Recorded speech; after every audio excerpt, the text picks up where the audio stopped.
മലപ്പുറം തിരൂരിൽ power bank പൊട്ടിത്തെറിച്ച് വീട് കത്തി നശിച്ചു. ചാർജ് ചെയ്യാൻ വെച്ച പവർ ബാങ്ക് പൊട്ടിത്തെറിക്കുകയായിരുന്നു. കഴിഞ്ഞ ദിവസം രാത്രിയിലാണ് ഈ സംഭവം നടക്കുന്നത്.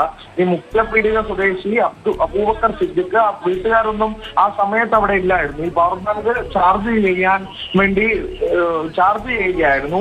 അപ്പോഴാണ് ഇത്തരത്തിലൊരു പവർ ബാങ്ക് പൊട്ടിത്തെറിച്ച് ഓലമേഞ്ഞ വീടായിരുന്നു. വീടിന്റെ മേൽക്കൂരയ്ക്ക് തീ പടർന്ന് വീടാകെ പൂർണ്ണമായും കത്തി നശിക്കുന്ന ഒരു സ്ഥിതിയിലേക്ക് എത്തുന്നത്. വീട്ടുപകരണങ്ങളും അലമാരയും സൂക്ഷിക്കുന്ന രേഖകളും വസ്ത്രങ്ങളും എല്ലാം കത്തി നശിക്കുകയായിരുന്നു എന്നുള്ളത് തന്നെയാണ്. വലിയൊരു ആശങ്ക ഉണ്ടാക്കുന്ന ഒരു സംഭവം തന്നെയാണ് വന്നിരിക്കുന്നത്.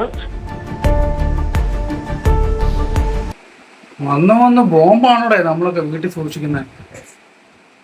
പണ്ടൊക്കെ ഫോൺ കുത്തിയിടുമ്പോഴാണ് പേടിക്കണ്ട, പിന്നെ പറഞ്ഞിട്ട് കാര്യമില്ല.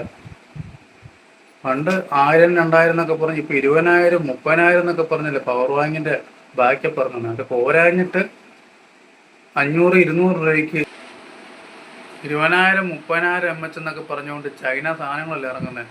പൊട്ടി തെറിച്ചില്ലെങ്കിൽ അതിശയമുള്ളൂ.